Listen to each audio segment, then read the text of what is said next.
बिस्मिल्लाहिर्रहमानिर्रहीम। अस्सलाम वालेकुम। आप उसामा गाजी यूट्यूब चैनल देख रहे हैं। पीडीएम शदीद मायूसी का शिकार हो गई है और जल्द से जुल्द से अब क्या होने थे, अब तो गिरफ्तारियां ही होनी हैं और गिरफ्तारियां हो रही हैं, मुकदमात दर्ज हो रहे हैं। और इसीलिए मायूसी के आलम में जो बयानात सामने आ रहे हैं वो हमले के हैं कि डंडे उठा लो, हमले कर दो। फजलुर रहमान साहब इस हवाले से बात कर रहे हैं।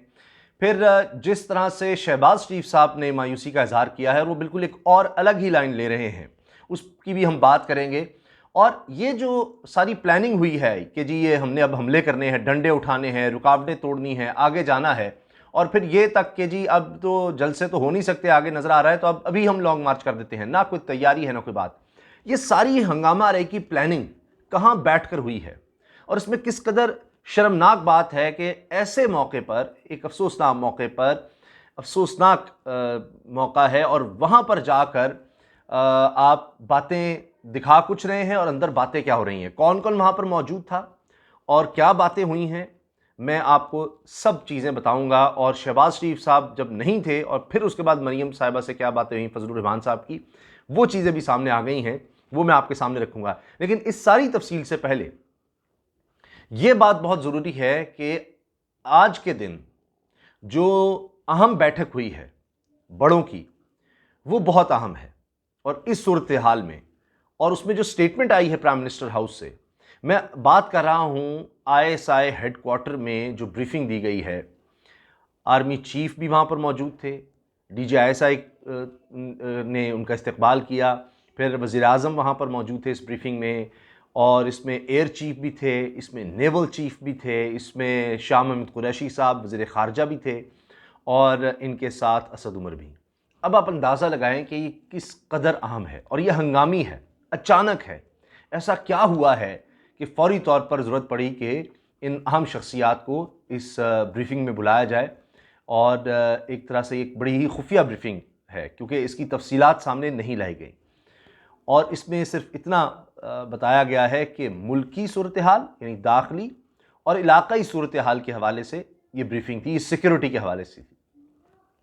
अब इलाके में जो सूरत हाल बनती नज़र आ रही है वो आपके सामने है।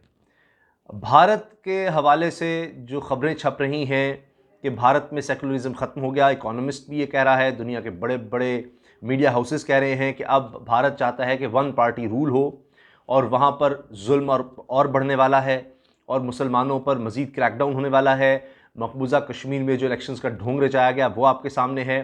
फिर अफ़गानिस्तान में जो हमले तेज़ हो गए हैं, अभी एक और ख़ुदकुश हमला हुआ और उसमें दर्जनों की तादाद में अफ़गान सिक्योरिटी फोर्सेस के लोग मारे गए। अब ये हमले इतने बड़े हो रहे हैं और अमेरिका वहाँ से अब निकल रहा है, भाग रहा है, तो ये क्या हो रहा है? और पाकिस्तान ने इन खदशात का पहले ही इजहार कर दिया था।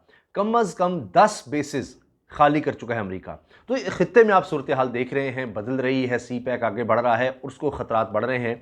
अब भारत अपने मुल्क में तबाही और मायूसी देखते हुए, उसके पास सबसे अच्छा हरबा यह है जो ओबामा ने अपनी किताब में भी लिखा है, साबिक सदर हैं और वो गलत बात इसलिए नहीं कर सकते कि वहाँ केसेस हो जाते हैं। वहाँ भारत केस कर दे ओबामा के खिलाफ कि जी ये क्या बात कर दी है इसने, कि सबसे आसान तरीका भारत में ये है नेशनलिज्म का या इस तरह माहौल क्रिएट करने का कि पाकिस्तान के खिलाफ बातें कर दो, पाकिस्तान के खिलाफ कुछ कर दो। अब ये अमेरिका का साबिक सदर कह रहा है। तो आप देखिए कि अब मामला ये है कि फिर वहाँ पर इस वक्त तारीख़ की बदतरीन जिस तरह से सूरत हाल है भारत में इकॉनमी की, और तबाही हो रही है। वहाँ पर किसान सड़कों पर हैं, खालिस्तान तहरीक की बात हो रही है, मकबूजा कश्मीर में जो तहरीक है वो ज़ोर पकड़ रही है। और अब जो ओआईसी की स्टेटमेंट आ गई है, ओआईसी का रेजोल्यूशन आ गया है जिसके बारे में कहा जा रहा था ये तो कभी हो ही नहीं सकता। और यूएई और सऊदी अरब जिसको लीड करते हैं, जो बड़े ही करीब हुए हैं भारत के, बड़ी इन्वेस्टमेंट है, उन्होंने कह दिया है कि ये गैर कानूनी है और ये भारत ने जो कुछ किया ये ख़त्म करे, ये वापस जाए और ये बदतरीन रियासती दहशतगर्दी है।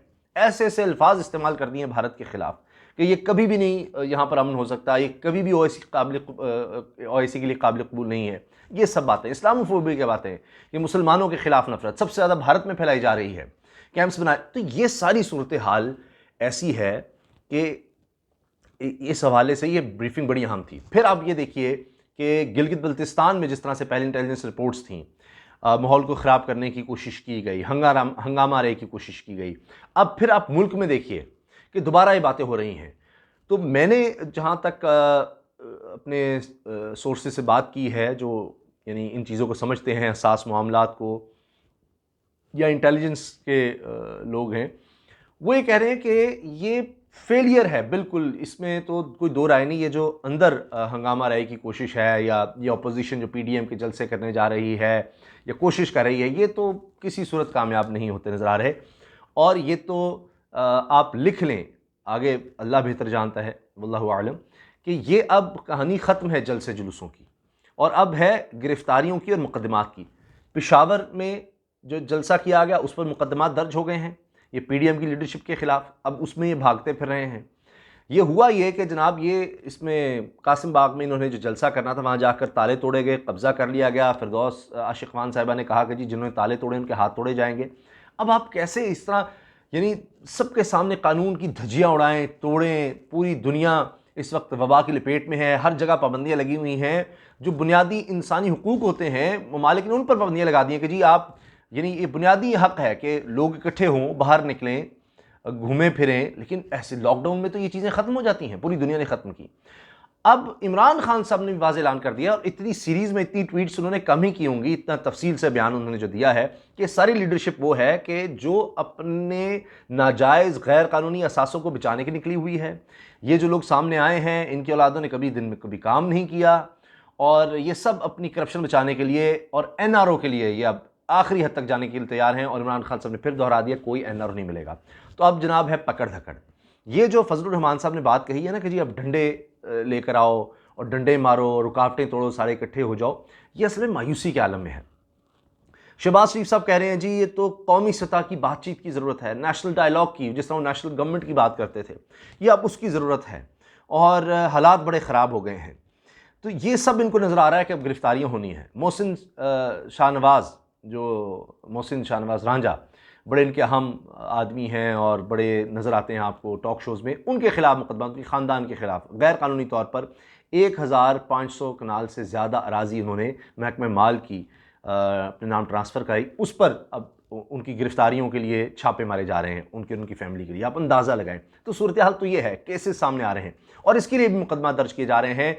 कासिम अली गिलानी को गिरफ़्तार किया जा चुका है, यूसुफ गिलानी के बेटे को, और चारों बेटों के ख़िलाफ़ मुकदमा दर्ज हो गए हैं। तो ये फजलुर रहमान साहब हंगामी तौर पर भी मुल्तान पहुँचे, हौसला बढ़ाने के लिए। राना सनाउल्लाह भी वहाँ पहुँचे कि भागो भागो वहाँ पहुँचो, शायद लोगों को मोटिवेट करें।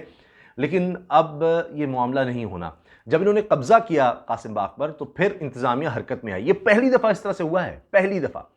और फिर वहाँ पर आंसू गैस की शेलिंग हुई, पकड़ दकड़ हुई, और इनको दर्जनों को गिरफ्तार किया गया।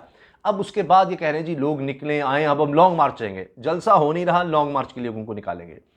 मैं जो बात आपसे आखिर में करना चाह रहा हूँ, जो मैंने शुरू में आपसे अर्ज़ की थी, कि ये सारी प्लानिंग, ये जो अब हो रही है ना, ये तो हमारे लोगों को किया गया, हम अब ये बाहर निकलेंगे, अब हर जगह पर जलसा हो जाएगा। ये फजलुर रहमान साहब वही बात कह रहे हैं जो ये धरने के वक्त कहते थे कि रोका गया तो हर शहर में धरना दिया जाएगा, हर जगह पर हम हर सड़क बंद कर देंगे। ये सिर्फ ये अब ये मायूसी में, यानी ये सिर्फ दिखा रहे हैं, नहीं हम करेंगे। ये वही बात है कि जी हुकूमत जनवरी में जा रही है, हुकूमत जनवरी में जा रही है। जनवरी में हुकूमत क्या जानी थी, पीडीएम से लोग जाने लग गए और मोहसिन दावड़ निकल गए, और लोग जा रहे हैं। शहबाज शरीफ का बयान देख लें, वो क्या कह रहे हैं कि निकलो बाहर और धावा बोल दो। कहीं आपको पीडीएम में नजर आ रहे हैं शहबाज शरीफ? वो कह रहे हैं कि नेशनल डायलॉग की ज़रूरत है, बातचीत करने की ज़रूरत है। वो तो ये लाइन ले रहे हैं कि बातचीत करें, छोड़ दें, कोई निकालें रास्ता। अब इमरान खान कह रहे हैं बातचीत ठीक है, लेकिन एनआरओ के अलावा बातचीत होगी। ये सारी जो प्लानिंग हुई है, फजलुर रहमान साहब जो ये जो कह रहे हैं ना, अब ये डंडे और ये हंगामा राई, ये अभी नहीं, ये हफ्ते के रोज़, ये जो अब इन्होंने ऐलान किया है, ये असल में हफ्ते को ये लोग डिसाइड कर चुके थे। ये जो बात कर रहे थे ना, हमारे पास प्लान बी सी है। ये गए ताज़ियत के लिए, मोहतरमा मरहुमा शमीम साहिबा की नमाज जनाजा के बाद ये मरीम साहिबा शहबाज शरीफ से मिले हैं। फजलुर रहमान साहब वहाँ पर गए हैं, शहबाज शरीफ वहाँ से उठकर चले गए। कि मैं अखबार में भी ये चीज़ें छप चुकी हैं, आप देख लीजिए। शहबाज शरीफ वहाँ से उठकर चले गए मॉडल टाउन। उसके बाद क्या हुआ, यानी ताज़ियत तो हुई जी, लेकिन उसके बाद कहानी और शुरू हो गई। राणा सनाउल्लाह भी मौजूद थे, दीगर लोग भी मौजूद थे, नून लीग के मरियम औरंगजेब साहिबा थी, मरियम नवाज साहिबा थी। अब ये जो हंगामे की बात है, प्लान बी सी, ये सारी उस वक्त डिस्कस हो रही है जब शहबाज शरीफ चले गए हैं, यानी उनका इसमें रोल ही कोई नहीं, उनको नहीं शामिल किया जा रहा। ये मरियम से डायरेक्ट बात हो रही है कि ये हमने करना है, और कहा गया कि हम छोड़ेंगे नहीं, हर सूरत जलसा होगा, हम सब करेंगे। अब देखिए कि गए ताज़ियत के लिए और 1.5 घंटा, ये जो चीज़ रिपोर्ट हो रही है कि 1.5 घंटा इस बारे में बात होती रही है, ये प्लानिंग होती रही है, किसने क्या करना है, किसको क्या ड्यूटियाँ दी जानी है, ड्यूटी सौंपनी है, और वहाँ पर ये चीज़ें डिसाइड हुई हैं ताज़ियत में, यानी जनाजे के दिन, उस दिन ये चीज़ें हो रही हैं कि जनाब यहाँ किस तरह जाना है, डंडे का जवाब क्या देना है, किस तरह हमने ये करना है, और 1.5 घंटा यही डिस्कशन होती रही है सियासत पर, और इस हवाले से बात होती रही है, और गए ताज़ियत के लिए। तो ये तो हमारी लीडरशिप, सियासी लीडरशिप का किरदार नज़र आ रहा है, अपोजिशन में लोग बैठे हैं, तो ये बड़ा अफसोसनाक है। और मैं आपको बता रहा हूँ, आप देख लीजिएगा, बाकी अल्लाह ताला बेहतर जानते हैं। मैं तो आपको जो खबरें हम तक पहुँच रही हैं, मैं उसकी बेस पर आपको बता रहा हूँ कि गिरफ्तारियाँ हैं, जल्द से अब कोई नहीं है, बस जितनी ढील देनी थी दे दी।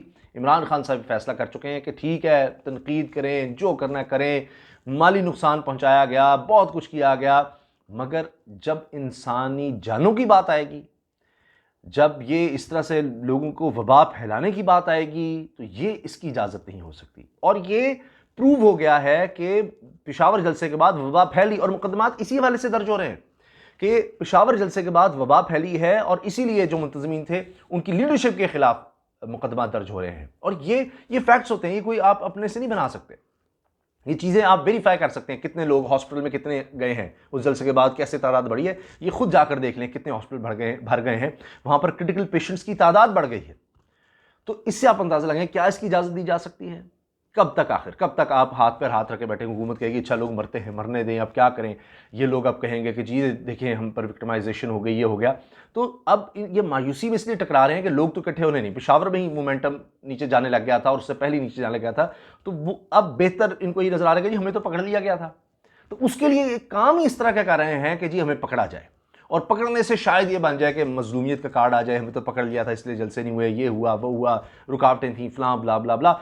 मगर ये भी चीज़ नहीं बिकनी, ये चूरन भी नहीं बिकना, ये मजलूमियत वाला और ये सारा ये भी नहीं बिकना, क्योंकि सब लोग इनके खिलाफ होते चले जा रहे हैं कि कर रहे हैं इस कौम के साथ। मुल्क बेहतरी की तरफ जाने लगता है, मईशत के इशारे बेहतर होते हैं कि चलो कुछ अरसे तक लोगों को सहूलत मिलने लग जाएगी, चीनी की कीमत नीचे आ रही है, गंदम आ रही है, कुछ उसमें फ़र्क नज़र आ रहा है, तो दीगर बातें हो रही हैं, मुल्क इस्तेहकाम की तरफ जा रहा है, खारजा सतह पर इतनी बड़ी कामयाबी मिल गई है OIC की सतह पर, और दीगर मालिक इन्वेस्ट करने आ रहे हैं, तो ये उस वक्त गेम लगाने लगे हैं। तो ये चीज़ें अब समझ आ रही हैं, और जो मैंने आपको बता दिया वो बड़ी बैठक हुई है, उसमें भी सारी चीज़ों का अहता किया गया है। मेन तो खारजा ही सतह की बात है, क्योंकि अंदर ये सारा जो कर रहे हैं इससे इतना इंशाल्लाह इतना फ़र्क नहीं पड़ने वाला, क्योंकि बाहर से ना इनको मदद मिल सके, बाहर से सपोर्टर वो इस माहौल को एक्सप्लॉइट ना होने दें। मेन फोकस उस चीज़ पर है। इजाज़त दीजिए, अल्लाह हाफ़िज़, पाकिस्तान जिंदाबाद।